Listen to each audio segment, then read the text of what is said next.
Good morning. Welcome to the First Unitarian Church of St. Louis. My name is Annette Peterson, and I am a member of the Worship Committee. My pronouns are she, her, hers. We are glad you could join us this Sunday, either in person or online. If you are a visitor or a newcomer, I'd like to extend a special welcome. And if you are new to our congregation, be sure to fill out a newcomer form found in the live stream description or in the lobby of the church. Please join us for coffee and conversation in Fellowship Hall downstairs after the service. We welcome families with children. Families with children are invited to connect with the RE Committee after the service for more information about our RE program. If you are attending online, you can connect with each other in the chat, and don't forget that the link for virtual coffee hour can be found in your weekly e-news. There are several important announcements this morning. This morning, we're observing All Souls Day with a recitation of names of loved ones who have died. You can still submit names using our online form, and you are welcome to bring up your photos for our altar of remembrance at this time. Election Day is Tuesday, November 5th. Join Reverend Kim for a post-election sharing circle on Wednesday, November 6th at 6 p.m. If you read this Friday's e-news, you saw that Reverend Kim will be on sabbatical January 1st through April 31st, 2025. For more information or questions, visit with the Sabbatical Committee on Sunday, November 10th at 11:30 a.m. in the Dodson Room. Join congregations of all faiths and denominations from across the St. Louis region for a climate justice revival here on Sunday, November 10th, starting at 2 p.m. No matter who wins the election, the work of environmental recovery and resilience remains in our hands. See the e-news to RSVP. First Unitarian is spending the 2024-25 church year visioning for our future. Starting Sunday, November 17th, and over the next month and a half, the board is hosting small group visiting sessions in person after church. Additional sessions will be scheduled for folks who need to attend virtually. We hope you attend one of these sessions. Lastly, an announcement for our children and youth. You will start in the church service with a video from Michelle, then you'll head to RE classes. Now, please center yourself in preparation for worship.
Welcome to this religious community where we affirm the worth and dignity of all who enter.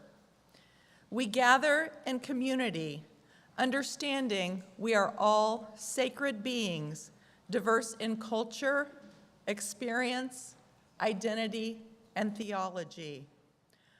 Our values invite us to a shared journey of truth and meaning-making.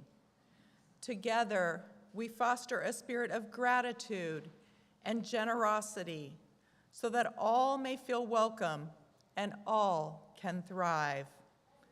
We are glad you are with us this morning. Please enjoy our prelude on Andante Dolce from Symphony No. 1 by William Boyce, performed by Alan Hoffman.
Good morning. I am the Reverend Kim Mason. I love a warm welcome. Thank you for that. My pronouns are she, her, hers. I serve this congregation as your minister. Our Soul Matters theme for the month of November is repair, which is apropos given that the chilly sanctuary means we're going to need to repair the boiler again. The heat is, well, the thermostat is on. The boiler is not. I am grateful that it's only going to be that it's not as cold as 52 and that our high today is in fact going to be 72.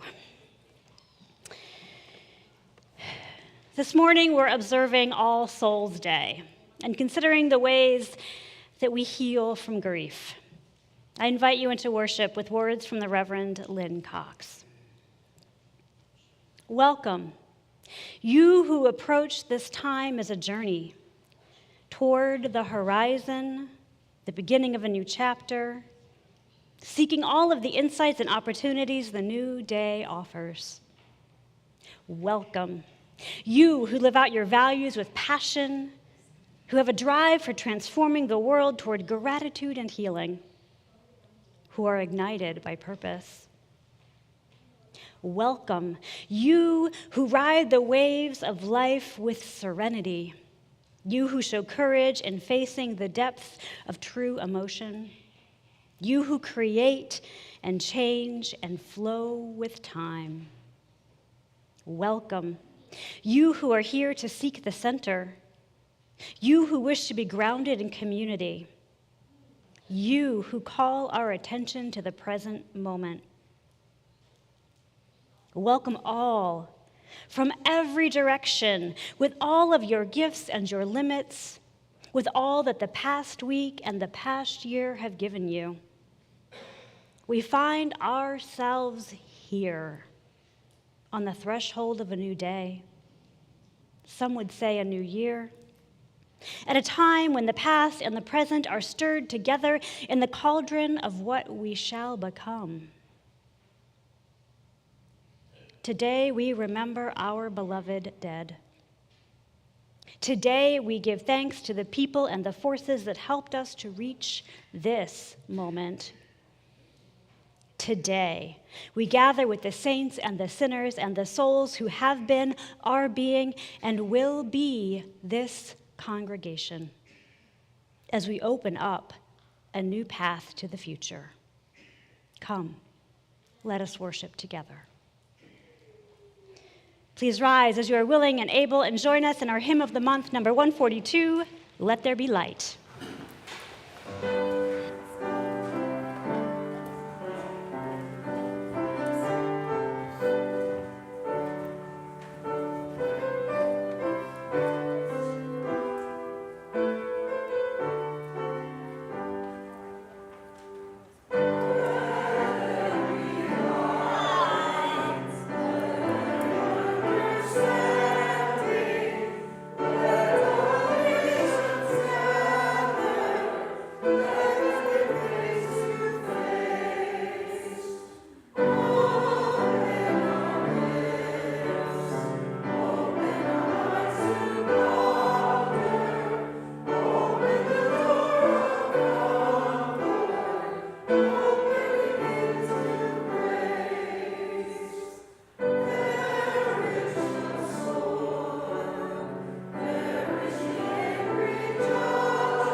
Lighting comes from the Reverend Maureen Killeran. Welcome, you who come in need of healing, you who are confused or have been betrayed. Welcome with your problems and your pain. Welcome to your joys and your wonderings. Welcome your need to hope, your longing for assurance. Instead of answers, here may you find safety for your questions. Instead of promises, may you find community for your struggles. People with hands and hearts to join you in engaging the challenges and changes of our day.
This morning, our story for all ages is a video and a lesson from Michelle.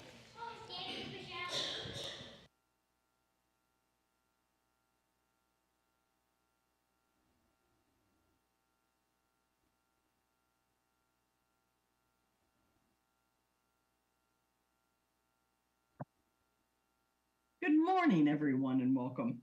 This is Michelle Grove speaking. I am your interim religious educator, and I am speaking to you today from my home in Galena, Illinois, where I am baking a pie. And while I am baking this pie, I am reminded of a story from one of my ancestors. So, Glen America Grove, my paternal grandmother, was born and bred in the eastern panhandle of West Virginia. She was an Appalachian cook. She was an Appalachian woman through and through. She was good in her community. She loved people fiercely, and she was stubborn, and she told you what she thought. So one day, she and my grandfather, Dunham, were out in their garden, and they discovered a small plant that came up all on its own. And my grandmother goes, "Oh, I can't wait to see what that is." So they let it go and they watched it grow. And finally she goes, "Oh my word, that's a pumpkin. I am going to let that grow. And then when it produces a pumpkin, I'm going to make a pumpkin pie." Well, one day my Uncle Tom was over and my grandmother was walking around the garden with them and they were looking at the plants. And then my grandmother pointed with pride about her pumpkin. And Tom looked at her and said, "Mom, I don't think that's a pumpkin. I think that's a watermelon." Well, my grandmother, being stubborn as she is, said, "No, Tom, that is definitely a pumpkin." So they went back and forth. Pumpkin, watermelon, what is it? My grandmother finally blurted out, "Tom, if that is a watermelon, then I'll make you a watermelon pie." Well, they said, "Let's see what happens." And so they watched it, and it grew, and it grew, and they kept watching it, and then it got flowers, and they knew that soon they were going to be able to tell. And then all of a sudden, it started to blossom with the fruit. And guess what? It was a watermelon. My Uncle Tom was right. It was a watermelon. Well, my grandmother doesn't like to lose. She doesn't like to be wrong, but she is a woman of her word. And so she made Tom a watermelon pie. And to this day, Tom says it's delicious. So, my friends, I wonder today, what ancestors are you remembering? What stories are bringing you joy? And in that, and more importantly, what did they teach you? What life lessons did they teach you that you carry with you today? Have a great day, my friends. It's good to be with you.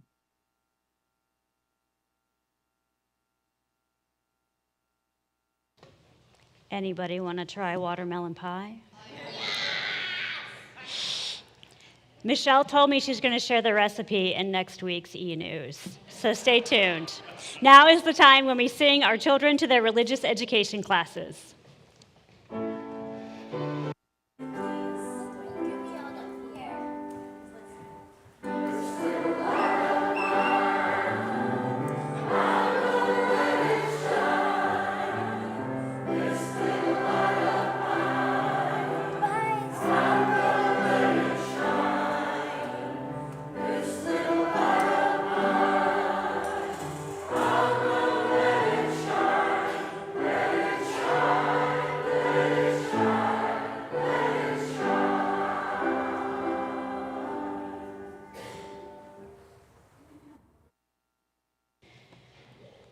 When we hold each other's joys and concerns, we affirm each other's humanity.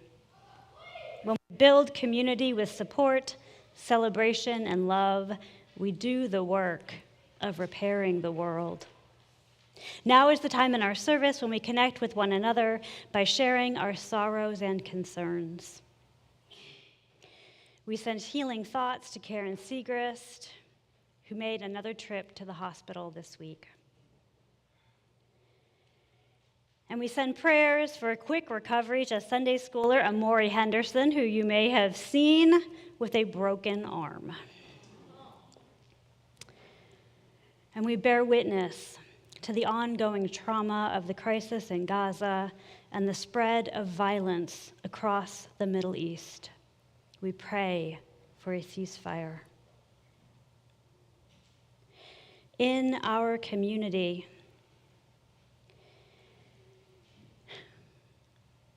we hold Nate Hagel, one of our religious education students, with care and send prayers for a speedy recovery when he has back surgery this week. We worry for an ailing mother-in-law in the hospital. And we send good thoughts to all employees and volunteers of the city and county election boards who are on the front lines of democracy this week. We hold these concerns with tenderness and compassion. May they be lighter because they are shared. As a community, we also share our joys and celebrations with each other. This week, we enjoy many walks in the parks with the colors of the leaves and mindful meditations of the season. And we celebrate having a daughter home for a few days to celebrate her 20th birthday. We lift up these joys with gladness and celebration. May they be magnified because they are shared. With many joys and concerns remaining unspoken in our hearts and minds, please join me in a spirit of prayer and mindful attention. Spirit of life and love, holy within and among us, we gather today in sorrow and hope, with gratitude for all that brought us here. We remember the many who went before, inspiring us with their actions and their values. We honor the many departed who went before and leave behind a history, sometimes great, sometimes complicated, and sometimes difficult. We witness the many who journeyed ahead, often making a way out of no way, that we might follow. May the inspiration, the lessons, and the courage of our ancestors be with us this week. Spirit of life, great mystery. In our minds, bodies, and hearts, we hold both anxiety and hope. We need the spark of community to keep our hearts soft in times of worry and struggle. We rely on the deep roots and broad wings of our faith to prepare us for change and growth. We hold tight to the knowledge that when we put our hands on it, the arc of the universe does indeed bend toward justice. May the warmth, the knowledge, and strength of this community be with us this week. Spirit of life, source of wonder, as the sun falls lower in the sky, as the wind blows crisp and cold, nature reminds us that just as the earth turns, no season lasts forever. We pause in the uncertainty, breathing in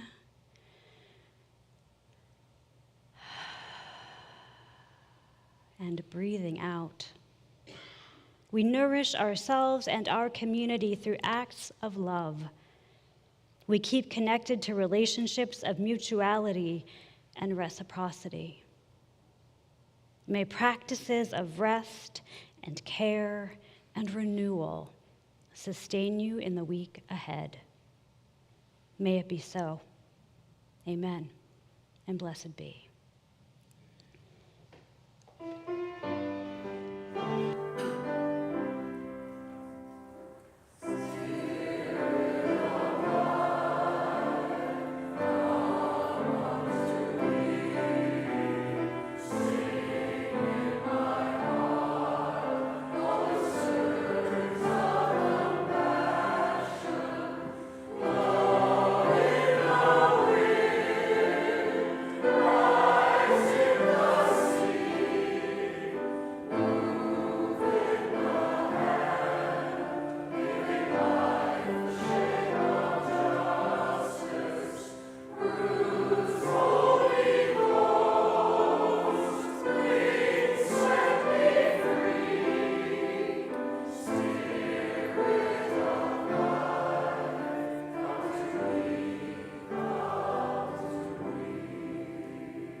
Our first reading this morning is by UU seminarian Melissa Jetter. Healing doesn't just occur in the present. When you heal a soul wound, you heal the people who came before you. Resmaa Menakem, In My Grandmother's Hands, Racialized Trauma and the Pathway to Mending Our Hearts and Bodies. The leaves are falling, but I live in what seed companies call Zone 6, and I can let the plants produce more vegetables if I hold out until the first week in November. I recall when I sowed, nurtured, and cultivated these seeds in a small raised bed to this present unwieldy bunch of plants. I had to hold on as seedlings broke through. Not all the seeds survived. It took a while to get here. Here is the time and space where everything feels heavy. The fall is when I feel the anxiety and the heaviness in my chest. Fall is the time when one of my primary caretakers died, my paternal grandmother. I was 4 years old. Here is the time I recall going to school for the first time. Here is when I went to a new school at 13 years old and experienced pain and racial conflicts and learned to deflect harm from all the bullies. Here is when my father died. I try to concentrate on my breathing just to make sure I am breathing. Here is when I heard love say, "From now on, you will begin to remember." Somehow, love was planted in me. Now, as I gaze at the ripening vegetables, I feel presence and wonder. I recall my father's stories of his mother's mother and how I look and act like her. Love is reaching through the generations with expectations that I live through challenging times. Hold on, I tell myself, heal these wounds. This year is no different than past seasons of dread, change, anxiety, culture shock. I am not exceptional. No one is exceptional. Change is constant. I'm going to hold on in the transition. I choose to change. In the stillness, I reach back to reconnect to my first caretaker's love, seeds sown in me long ago. I want the harvest of that love. I want everyone to have the presence and care of love. It should just be permaculture for us all. In the stillness of fall, let us harvest healing for ourselves. Let us hold on as we change. May we keep growing and changing and emerging. Let there be the presence and care of love for us all. So be it.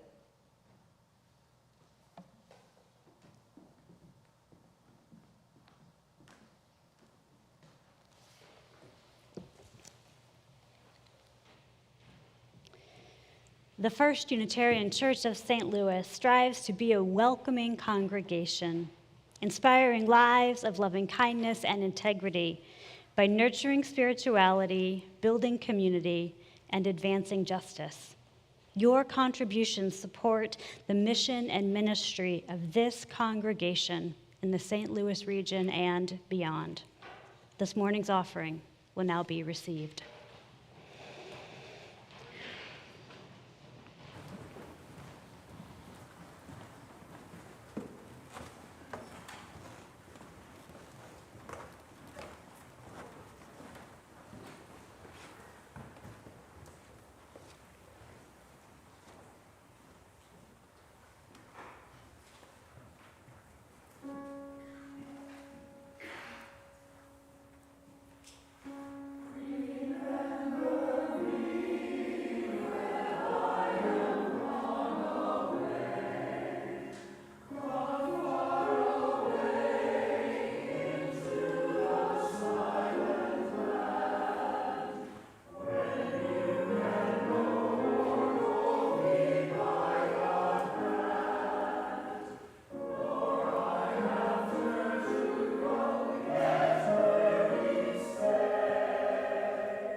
Each Sunday as we gather, I am reminded of the gifts of community.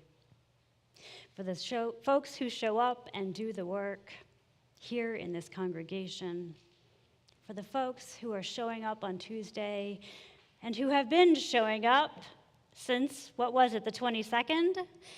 Doing the work of upholding democracy at our polls.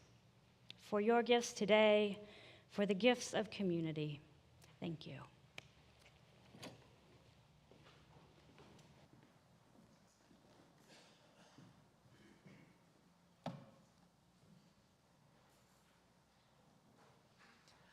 Our second reading is from Youth Poet Laureate Amanda Gorman. The origin of the word trauma is not just wound, but piercing or turning, as blades do when finding home. Grief commands its own grammar, structured by intimacy and imagination. We often say, we are beside ourselves with grief.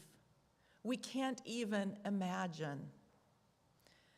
This means anguish can call us to envision more than what we believed was carryable or even survivable. This is to say, there does exist a good grief. The hurt is how we know we are alive and awake. It clears us for all the exquisite, excruciating enormities to come. We are pierced new by the turning forward. All that is grave need not be a burden, an anguish. Call it instead an anchor, grief grounding us in its sea. Despair exits us the same way it enters, turning through the mouth. Even now, conviction works strange magic on our tongues. We are built up again by what we build, find, see, say, remember, know. What we carry means we survive. It is what survives us. We have survived us. Where once we were alone, now we are beside ourselves. Where once we were barbed and brutal as blades, now we can only imagine.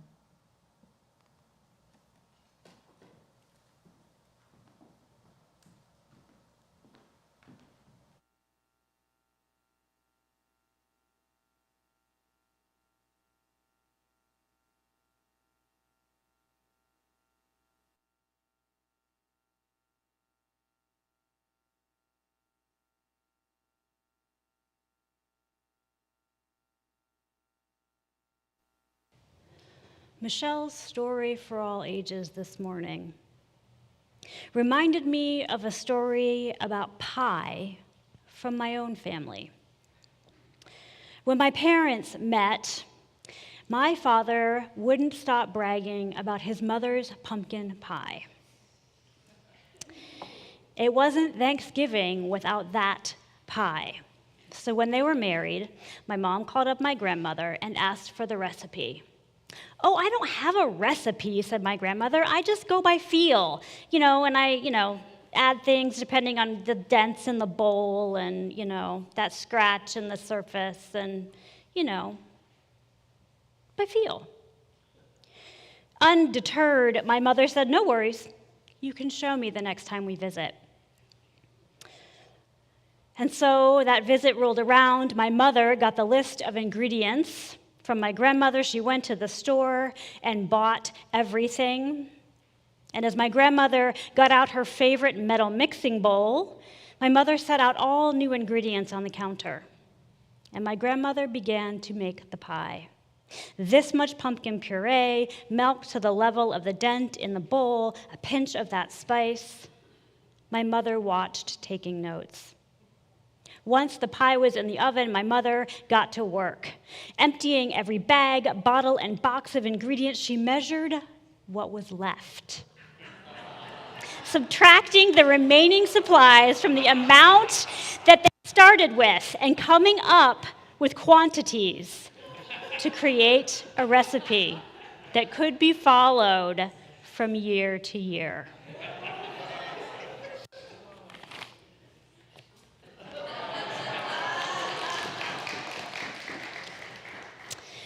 When I moved out after college, my away with several recipes, one of which was Grandma Mason's pumpkin pie. When I think of my grandmother, my mind is flooded with the particular orangey brown of pumpkin pie. It is a fall color, like the brown of the bourbon she loved to drink and the orange of bittersweet berries in November when she died. There are several lessons for me in this story, not the least of which is that my mom is way more detail-oriented than I am. My grandmother was born in 1918 and was just 9 years old when her father died. She and her sisters were raised by a single mother during the Great Depression. She learned to use every last bit and kept things until they couldn't be used anymore. Hence a bowl so banged up with dents and dings of use that it became a guide for cooking. Still a perfectly good bowl. How many things in our lives have we hung on to because they are perfectly good or good enough, when the effects of time and use have actually become a hindrance to passing on knowledge and experience? That pumpkin pie is a tradition in my father's family, worth passing down from generation to generation. Yet the way my grandmother was doing it made it impossible to pass on. My mother was able to take what was meaningful, in this case, the ingredients and the process, and arrange it into a format that was accessible for everyone. She adapted the method of making it, but not the content. I have this recipe today because my mother didn't take that initial no, and because my mother realized that if the recipe remained only in my grandmother's head, we might lose it. How many things have we lost? Physical, emotional, spiritual, because we didn't have the patience or persistence to try a different way. My grandmother taught me the value of tradition and to appreciate what I have. My mother taught me the benefits of patience and persistence and transformation, the power of adaptation, so that things of meaning and value in our lives can remain available for the future. Change, adaptation, persistence, patience, tradition. We learn many lessons from our ancestors. When I craft a memorial service with a family, one of my goals is always to draw lessons from the life of the loved one. The loss will always remain. But the lessons we take from them are how we move forward, how we grow and accept. Acknowledging the impact of their presence in our lives, for good or bad, is a step toward healing. What lessons have you learned from your loved ones, from those ancestors gone before? We haven't done this in a while, so I thought it might be fun to try a word cloud. Mo is going to put a QR code up on the screen. You should have also gotten a little piece of paper on your way in. That QR code, the link on the piece of the paper, they go to the same place, where you can enter a word or two that describes some of the lessons you've learned from your ancestors. We'll share the word cloud at the end of the sermon. One of the lessons our religious ancestors gave us is to keep seeking, learning, and growing. Our Unitarian and Universalist ancestors passed down to us a long and rich history of religious exploration, including the use of reason, personal experience, and science as tools in pursuing truth and meaning. As Unitarian Universalists, openness to change is fundamental to our heritages. Revelation is not sealed, meaning that we are in a continuous and ongoing process of meaning making.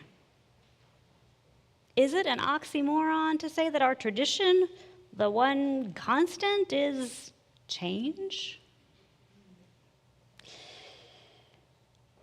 My grandmother witnessed a lot of changes in her lifetime. She lived through the Great Depression, World War II, the creation of the atomic bomb, the invention of television, the success of space travel, the civil rights era, the feminist movement, and the advent of the home computer. She witnessed the beginning of the AIDS epidemic and the LGBTQ rights movement. And 3 out of 4 of her children graduated from college, the first in our family. What an astonishing amount of change for one lifetime. In our first reading this morning, Melissa Jeter wrote, quote, "Love is reaching through the generations with expectations that I live through challenging times. My grandmother's life taught me to be resilient and open-minded to the developments around me." We look back on history as a series of events, accepting the momentous occasions as points on a timeline, forgetting all the efforts that went into achieving each of those milestones. When my grandmother was born, only 15 states had women's suffrage. Talk about challenging times. A woman couldn't vote, much less end up on a major party ticket. My grandmother did not have the right to vote until the 19th Amendment passed in 1920. When I think about the 19th Amendment, my mind fills with the images of white dresses worn by the thousands of women who campaigned relentlessly for suffrage. It took generations of women, starting from the Seneca Falls Convention in 1848 to the passing of the 19th Amendment in 1920, to secure the right to vote. Here, too, our religious ancestors have lessons for us, not just Unitarian ancestor Susan B. Anthony, but also one of our own.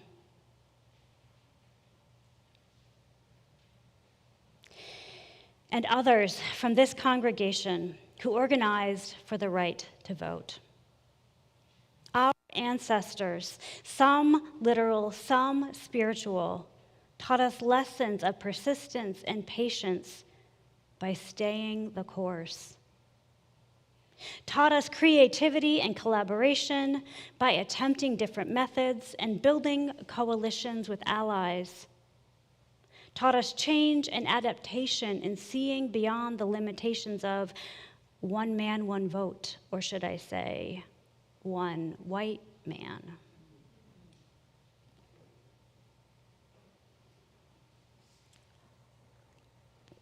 This is my Votes for Women mug.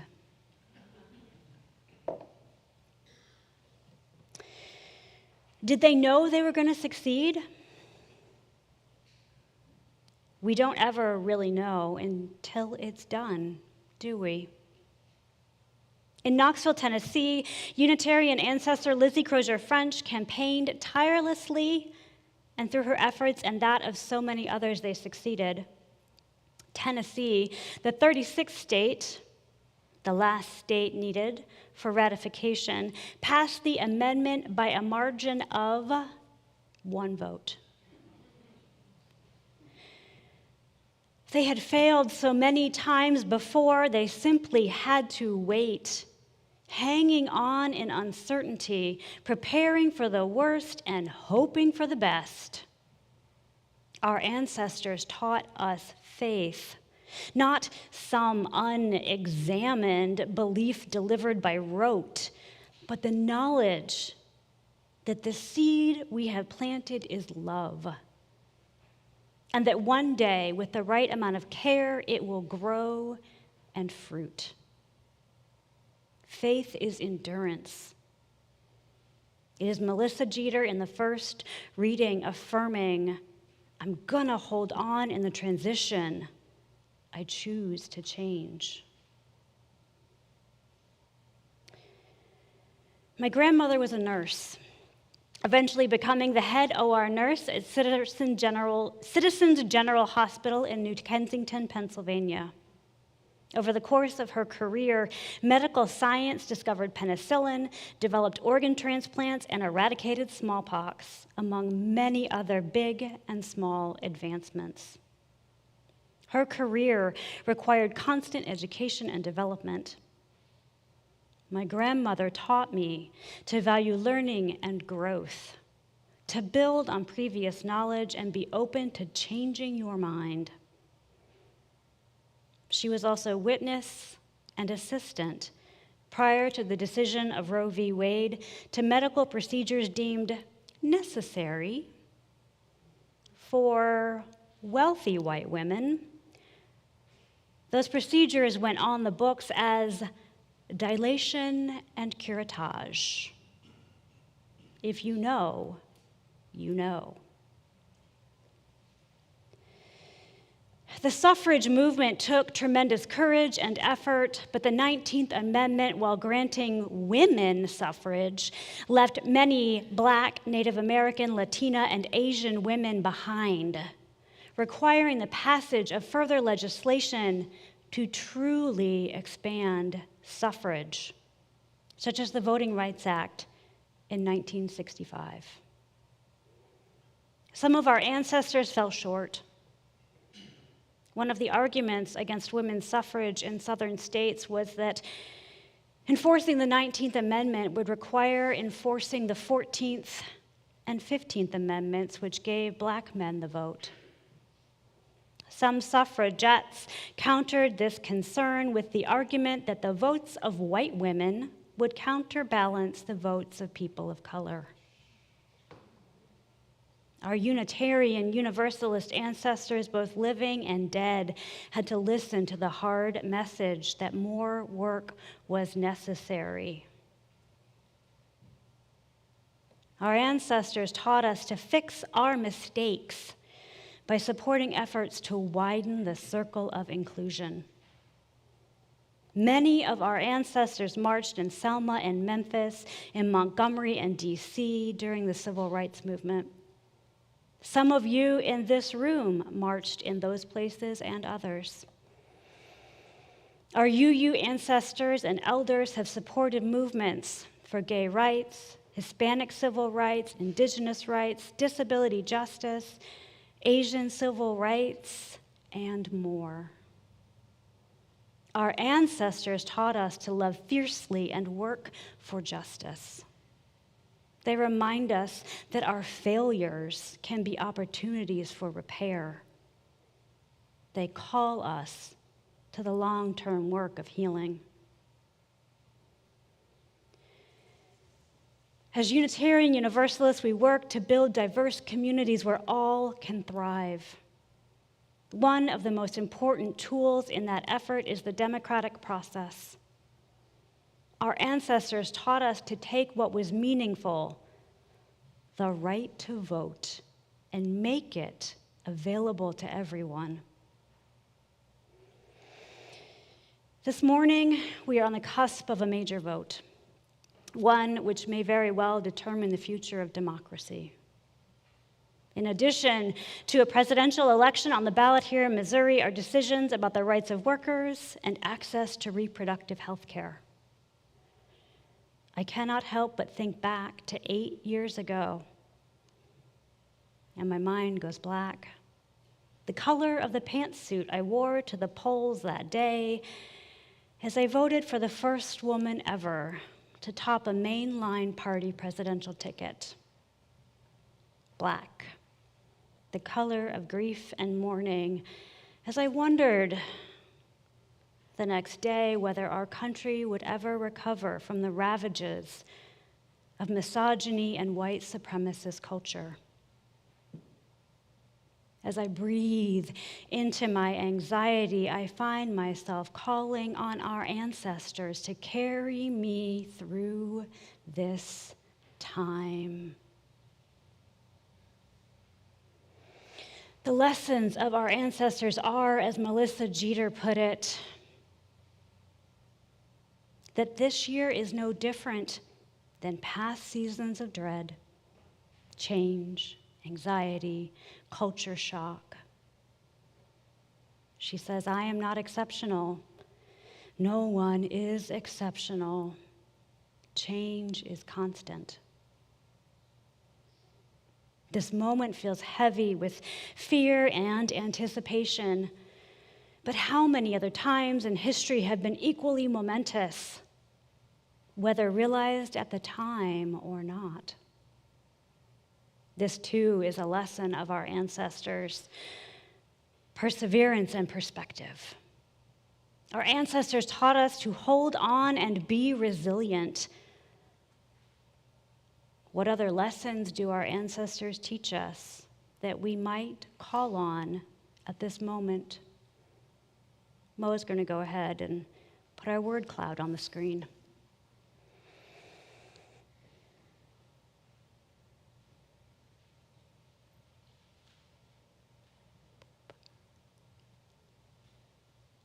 And boop, come on.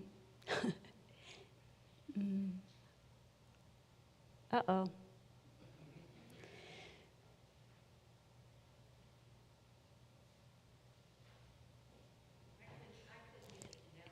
Oh. Well, guess what? We're going to have to share our lessons in a follow-up email.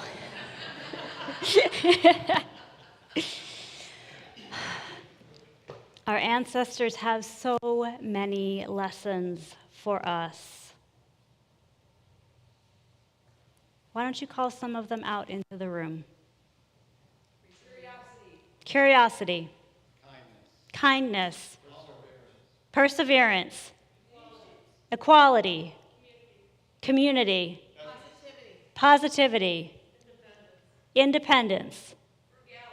Frugality. Consciousness. Music. Courage. Life. Humor. Unconditional love. Let me check our YouTube stream and see if anybody's put any in the stream.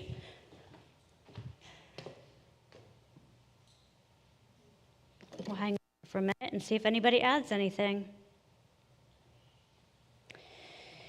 So many lessons. Our ancestors taught us to value tradition, but not to let the form get in the way of the content. My grandmother liked to hunt and fish and would go off with the guys for a weekend away, the only woman with a group of men, uninterested in the traditional gender roles of women in the 1930s and 40s. She wore the white nurse's uniform, but somehow I suspect she'd have worn the white of a suffragette too. She taught me to be passionate about what I care about, and that the societal limitations of identity are superficial. I wish I could ask her how she did it, how she was so fully and authentically herself. That is, of course, the bittersweet gift of loss. I can look back and glean lessons from her life, but she's not here to guide me herself. Our friends online offer openness and community as lessons from our ancestors. and love. Orange pie, black suit, white dress. Colors of loss and change, but also reminders of growth, of lessons learned. I come from a long line of crafters, sewing, painting, quilting, paper, quilling, really they did it all. Stained glass, candle making, cake decorating, wood carving. If you name it, somebody's done it. So another lesson that I learned from my ancestors is to knit. When I think about knitting, my mind is a sea of pink. Light pink, dark pink, hot pink, Barbie pink, a sea of pink hats knitted in grief. A sea of pink hats knitted in anger. A sea of pink hats knitted in hope. Following the election of 2016, hope was that one day our grief, transformed into action, would create change. In our second reading, Amanda Gorman's Good Grief, she finds hope in grief, writing, quote, "We are built up again by what we build, find, see, say, remember, know. We carry the lessons of 8 years ago and all the previous years, all the lessons of previous generations. We are not alone." Orange, black, white, and pink. The grief of loss and change need not be a burden. No matter what happens on Tuesday or in the months to come, our ancestors showed us how to survive and thrive through times of challenge. Our ancestors gave us fierce, courageous commitment. They remind us that if you fail the first time, try again. They insist we draw the circle wide and wider still. They taught us that change is our superpower. Let these lessons be our anchor. Let them hold us in our changing.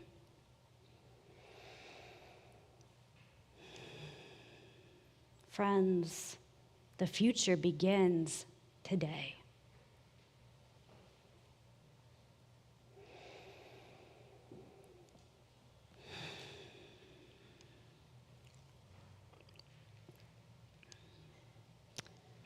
This morning, we ended daylight savings, that fall ritual that marks the end of summer. And so this week, too, we honored the cycle of the year and the turning of the seasons. Diwali, Halloween, All Saints' Day, All Souls' Day, Dia de los Muertos, these are the days of remembrance, when we hold our memories close and with gratitude. As we prepare for the coming winter, we pause in this space and time to honor those who have gone before us. I will call the names of those people held in the memory of this community, and after each name, Annette will light a candle. And after each 5 names, we will say in unison, "Their lessons live on in us." And the words will be on the screen as well.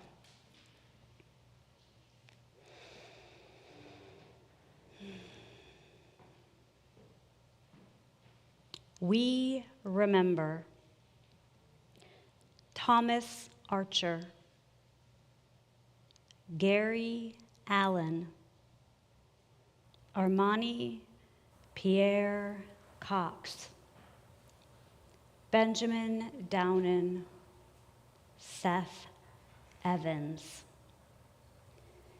Together, their lessons live on in us. We remember Lisa Frame, Beverly Hall, David Hall, Jennifer Hall, Julia Hall. They live on in us. We remember Honor Hebenstreit, Richard Hebenstreit, Kevin Herzog, Charles Kindleberger, Michael Kistler, Jerry Klein, Martina Coker. They live on in us. Charles Manley, Velma Martin, Lois Mason, Sophie Mitzali, Spencer Nicodemus, Selma O'Laughlin, Kimberly Parks. They live on in us. Betty Penfold, Deb Penfold, Nancy Perry, Robert Perry, Robert Pierce. They live on in us. Lawrence R., Deborah Ratliff, Ann Parks Schaff, Jim Stoyan, Carol Miles Tation, Roy Taylor. They live on in us. Alvin Vlietstra, Fabian Underwood, Beverly Walsh, Cheyenne Patton, Max Peterson,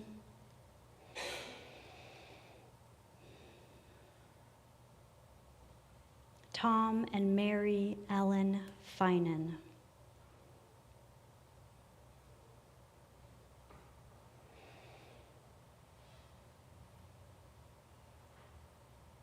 They live on in us.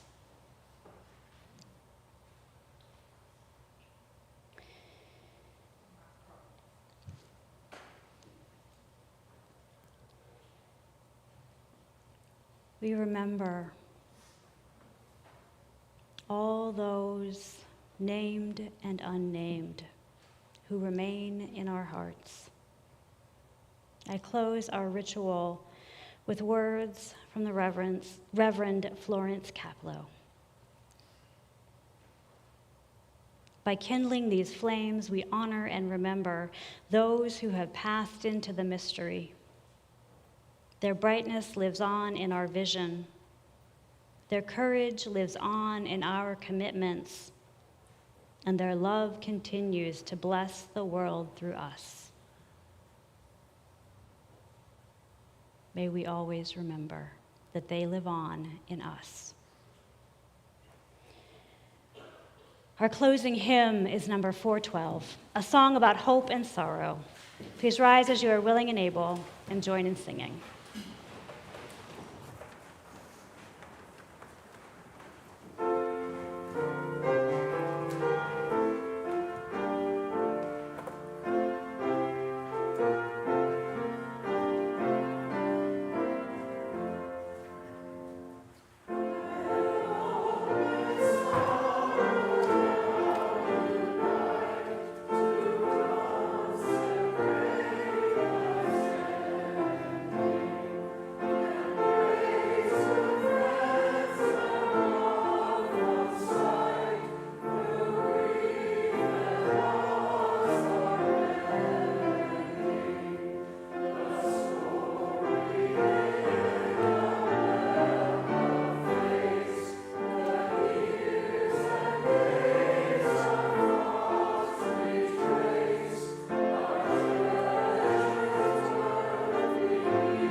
Our closing words come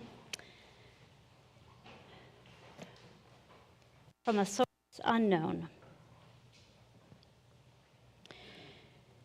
For those who came before us, we offer gratitude and thanks.